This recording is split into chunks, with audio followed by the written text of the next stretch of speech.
សួស្តីអ្នកទាំងអស់គ្នាស្វាគមន៍មកកាន់វីដេអូថ្មីនៅក្នុងវីដេអូនេះខ្ញុំនឹងធ្វើការបង្ហាញទាក់ទងមួយ A setup របស់ខ្ញុំ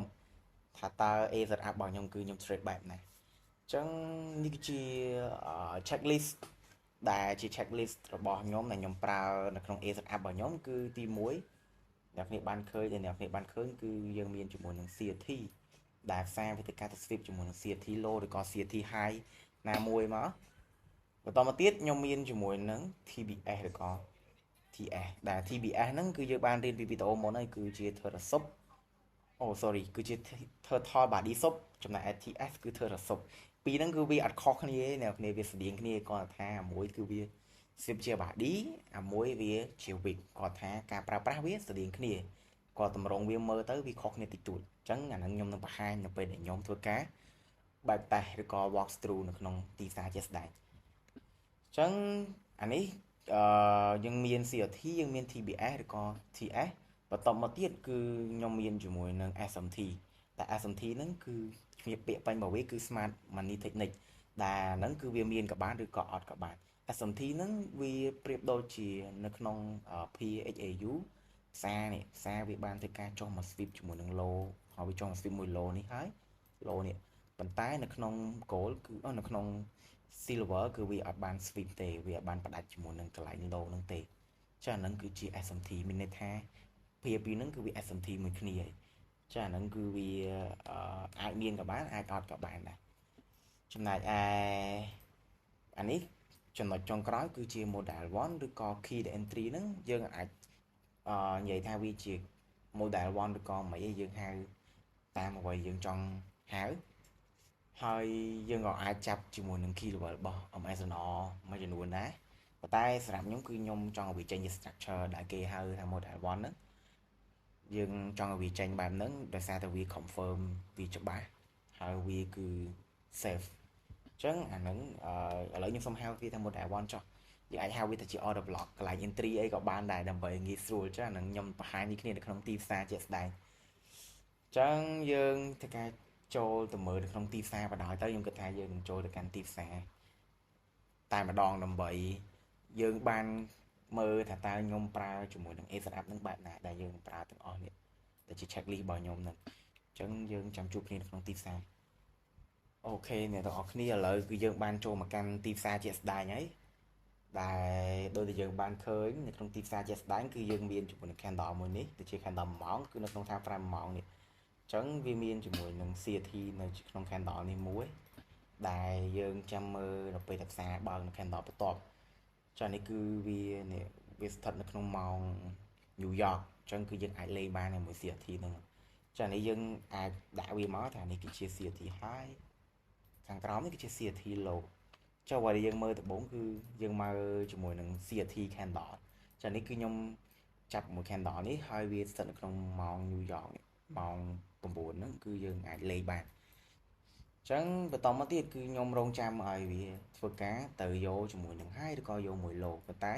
យើងមើលនេះជាមួយនឹង CRT candle មួយនេះគឺយើងមើលវានៅគៀកមួយនឹងអីគេការបិទរបស់ candle របស់វានេះបិទ candle ហ្នឹងគឺវាគៀកមួយ high ជាងអញ្ចឹងគឺយើង expect ថាវានឹងឡើងមកយក high ហើយវា sweep យើងរក confirm ដើម្បីស្អាតធ្លាក់ចូល low វិញឧទាហរណ៍ថាខាងណៃដែលផ្សារវាថាការចុះមកយក low វាបាន C high ទេគឺយើងគួរណាស់តែ cancel មួយ CRT ហ្នឹងទៅគឺវាអាចលេងបានថាវាចុះមកយក low ហើយយើងបាយទៅយក high វិញទេដោយសារនេះគឺឃើញការបិទ candle របស់វាគឺវានៅគៀកមួយនឹងអា high របស់ CRT នឹងជាងអញ្ចឹងគឺយើងធ្វើការរងចាំឲ្យផ្សារវាធ្វើការទៅយកជាមួយនឹង high បន្ទាប់មកខ្ញុំសុំមើលជាមួយទីផ្សារជាក់ស្ដែងអូខេឥឡូវផ្សារវាបានបើកអញ្ចឹងអ្នកនេះឃើញវាបានទៅការយកជាមួយនឹង high ហើយឥឡូវយើងឃើញវា result វាអញ្ចឹងយើងចូលជាមួយអ្នកគ្នាឥឡូវវាបានទៅការ sweep មួយ CRT high ហើយអញ្ចឹងអ្វីដែលយើងត្រូវធ្វើបន្ទាប់គឺយើងទៅការចូលមកកាន់ time frame lower time frame គឺខ្ញុំប្រើ combo មួយហ្នឹង5នាទីចំពោះCRT 1ម៉ោងអញ្ចឹងខ្ញុំសុំដាក់វាស្អាតមកយើងមានមួយ CRT នៅកន្លែងនេះ CRT high យើងកន្លែងនេះ CRT low បន្តមកទៀតអ្វីដែលយើងមើលគឺដូចក្នុង checklist ខ្ញុំអញ្ចឹងគឺយើងរកមើលជាមួយនឹង Terasub ឬក៏ T body sub អញ្ចឹងចំពោះ T body sub អ្នកគ្នាបានឃើញពីវីដេអូមុនហើយគឺវាលក្ខណៈជា body ទៅអត់ប៉ុន្តែ Terasub គឺវាអត់ខុសគ្នាហ្មងនេះគាត់ថានឹងវាជា wig តែវាប្រៀបដូចជា liquidity sweep ឬក៏ម្យ៉ាងទៀតគេហៅថា stop hand មានន័យថាកន្លែងវាធ្វើការទៅ hand ជាមួយនឹងពួក liquidity ឬក៏ stop loss អញ្ចឹងនេះកន្លែងនេះអ្នកនេះឃើញកន្លែងនេះវាបានធ្វើការឡើងមក sweep ឯងនេះអាវិញកន្លែងនេះវាចុងគេតែបន្ទាប់មក candle នេះវាបានឡើងមកធ្វើការ sweep ជាមួយនឹងកន្លែងហ្នឹងអញ្ចឹងអាហ្នឹងឯងគឺជាធ្វើរសពដែលវា sweep ជា weak បើសិនតែជា T body គឺវាបានដាច់ជា body ហើយវាបិទជា strong body មកវិញតែនេះគឺវា sweep ជា weak ហើយវាបិទជាមួយនឹង candle ហ្នឹងនៅក្រោមមួយ weak ដែលវាបាន sweep ហ្នឹងហើយអាហ្នឹងឯងគឺជាធ្វើរសពប៉ុន្តែខ្ញុំសូមបញ្ជាក់ថាធ្វើរសពគឺដូចតែបាននិយាយពីវីដេអូមុនគឺសូមឲ្យអ្នកគ្នាលេងជាមួយនឹង candle ដែលវាចាប់ពី3ទៅ4 candle ឬក៏ចាប់ពី3 candle ឡើងទៅដែលវាឡើងទៅ sweep វិញហ្នឹងឬក៏ចុះទៅ sweep វិញហ្នឹងចាំយើងលេងឧទាហរណ៍ថាផ្សារនេះឧទាហរណ៍ថាផ្សារវាមានជាមួយនឹងនេះឥឡូវខ្ញុំសូមចូលទៅគៀផ្សារមិនជាកន្លែងនេះដែលយើងគិតថាវាជា liquidity ក៏វានឹងឡើងទៅ sweep តែស្រាប់តែវាចេញមកផ្សារ candle នេះ candle ទី2ហ្នឹងជានេះដែលវាឡើងទៅ sweep ផ្ដាច់ចេះវិញ candle ទី2បន្ទាប់របស់វាឡើងមកផ្ដាច់ចឹងវិញអញ្ចឹងអាហ្នឹងគឺយើងគួរណាស់តែអត់គួរលេងទេ